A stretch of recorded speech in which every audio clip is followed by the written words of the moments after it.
Hey everybody, my name is Spencer, and in this video I'm going to review Oath: Chronicles of Empire and Exile, designed by Cole Wehrle and published by Leder Games, who has an obsession with naming their games using one-syllable words.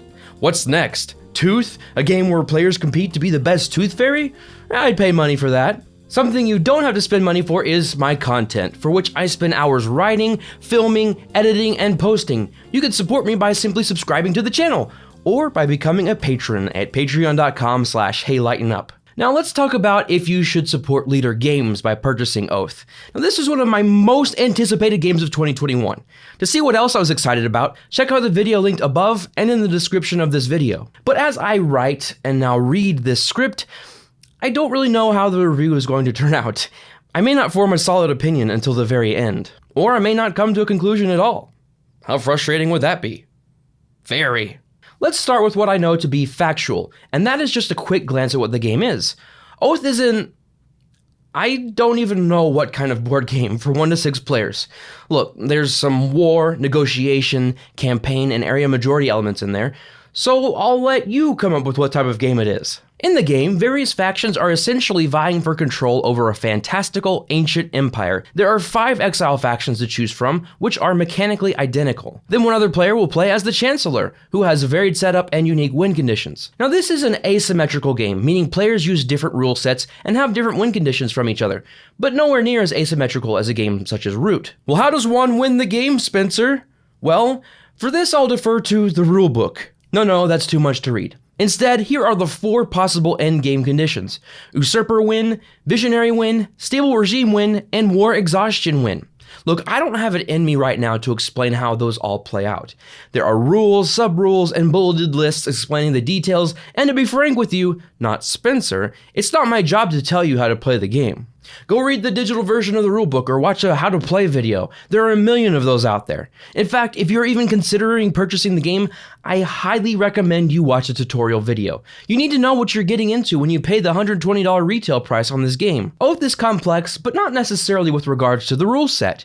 Sure, there's a lot to digest, kind of like me after a pizza buffet. But for people who play games that are on the heavier end of the difficulty spectrum, I don't think learning the game will be too tricky for you. The challenge really presents itself when it comes to strategizing. The game is won based on these ever-changing statuses, not a point total. There's no score track. You can't confidently say at any given time who's winning, which some people will really enjoy. Now, it's not a strike against the game, but it's what generally makes strategizing difficult. This is a game that you have to really be able to read your opponents, analyze their actions, and make educated guesses while at the same time developing your own course of action. And just like that game state, your strategy will probably be constantly shifting. You have to react, adapt, and connect. Okay, that's not a word, but I wanted to make a cool sounding phrase. But keep in mind, you are doing all of this while also remembering the rules of the game, which do include some very circumstantial and obscure rules. Personally, I played this game terribly. In all of my plays of the game, which include multiple groups and solo sessions, I've never won or felt like I even had a chance of winning. Now that's not out of the ordinary, but I felt like I've had many instances of I have no idea what I'm doing syndrome. Now, I want to give the Oath team major props for the Learn to Play guide they developed for the game. It walks 4 players through the first round of the game. Each player's turn is designed to show a different strategy for how one might approach the game.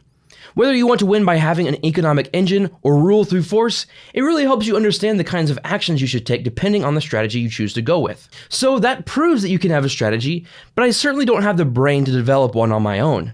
If you have a mind for strategy, there's a chance you could enjoy this game. Now, Oath has had this intrigue around it for many reasons, but one of them was this innovative approach to legacy or campaign games. The game had a brilliant description that definitely caught my attention. The consequences of one game will ripple through those that follow, changing what resources and actions future players may have at their disposal, and even altering the game's core victory condition. Followed by, in Oath, there are no fancy production tricks, app-assisted mechanisms, or production gimmicks. The game can be reset at any time and doesn't require the same playgroup from one game to the next. At the time, I couldn't even begin to fathom how that all worked out. Now, having played it, I wouldn't say I feel let down, but the system didn't quite live up to the hype in my mind. It's still unlike anything I've experienced, though. The winner of the game gets to choose the main victory condition for the next game. Also, many of their cards determine the setup for the following game. Even the locations used in the following game are based on the outcome of the previous. Then certain cards will be expelled and new cards will be added to the main deck. and the final step is the winner gets to write an entry summarizing the events of the game in the Chronicle Journal, which is actually not included in the retail edition of the game. There's no right or wrong way to write it. If you're a writer, you will probably put more effort into it than others. Here's what I wrote for our first game, which I wrote because the winner didn't want to. It was the beginning of an era, at least everyone assumes it was, because no one can remember before it. The events that fell, mystified, and bewildered all. Confusion and uncertainty ran rampant. Mistakes happened, but lessons were learned. Perhaps most important was the lesson learned by former Chancellor Spencer. He was too comfortable in his reign. Exile Kevin saw an opportunity to use his economic prowess to develop an ever-populated, unstoppable army. He usurped the throne by gaining more territories than all others. There he sits on his giant pile of money, and that's how the empire stands. For now. So you can have fun with it or just write 2 sentences. Your choice. But let's get back to the campaign aspect of the game. To be clear, this is not a legacy game. No permanent changes are made, and yes, with some effort, the game can be reset to the state it was in for the very first game. Now, as I alluded to, you do have the flexibility to play the game with different groups. You can start with one, play a few games with another, play a solo session, and then play again with your original group, all with the same game and its ever-changing state. It's really interesting. Now, there are other games that you could technically play with different groups, but it's not ideal, mainly because players may miss out on narrative elements. Oath doesn't really have any narrative to miss. You are encouraged to imagine the story based on how the cards are used and the other events in the game, but there's no overarching story like in Pandemic Legacy or other campaign games. But because of this, you're left with an interesting situation. Let's say you've just introduced the game to some friends. Let's also say that you, unlike me, have friends aplenty and want to teach the game to another group. Or say you take it to a game night to play with some other people there. Those aren't the ideal situations, because it does have such a high barrier of entry. That's a lot of effort to go through to teach this game to multiple groups. It's especially challenging because you don't have that learn to play guide to use anymore. It's only applicable to the very first game. So I don't think this is a game you just happen to bring with you to game night. It's not one you go check out at the next board game convention. It's made me question who you really should play this with. Well, even though you can play it with different groups, I still think the best way to play Oath is with the same group. I think it's more enjoyable to be part of the ever-changing state from game to game, knowing whose actions affected what. You could throw in a solo play between larger sessions, I guess, but I don't recommend buying this game just for its solo mode. The Clockwork Prince, or the automated player, is essentially a flowchart that can at times be difficult to follow. While I did have some enjoyable moments playing solo, it did occasionally feel like more work than fun. Up to this point, I've kind of been telling it as it is, so to speak, but now I want to shift to all-out praise. The production of the game is tremendous. Now, I'm reviewing the Kickstarter edition, which does have all the upgrades.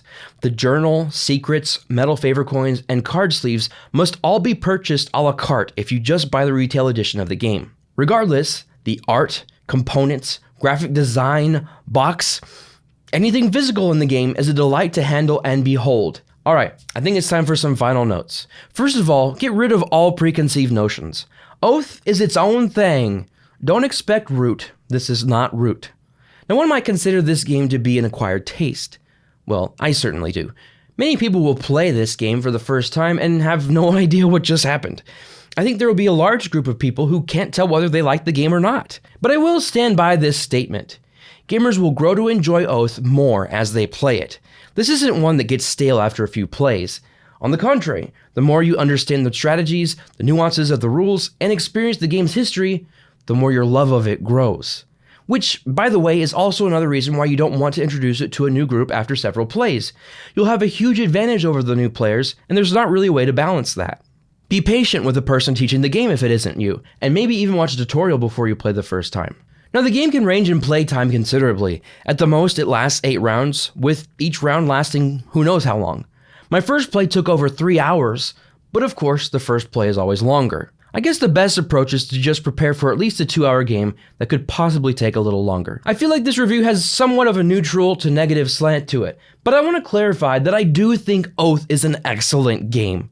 As a production, piece of art, design, experience, innovation, it's definitely a major accomplishment from the Leder Games team. Like me though, that comes with a big but. Only a certain type of gamer in the right situations will enjoy this for what it is.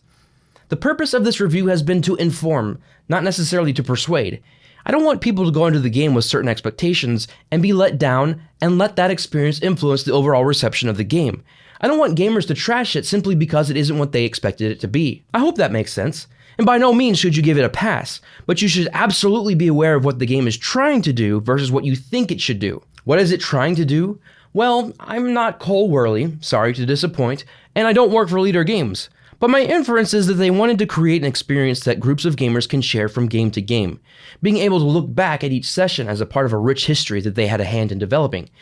It's more about the group playing it and their strategies for alliances, betrayals, victories, and defeats than it is about mechanisms. The mechanics are simply a means to shared experiences. This is a game that I know some will come to love and be fascinated by.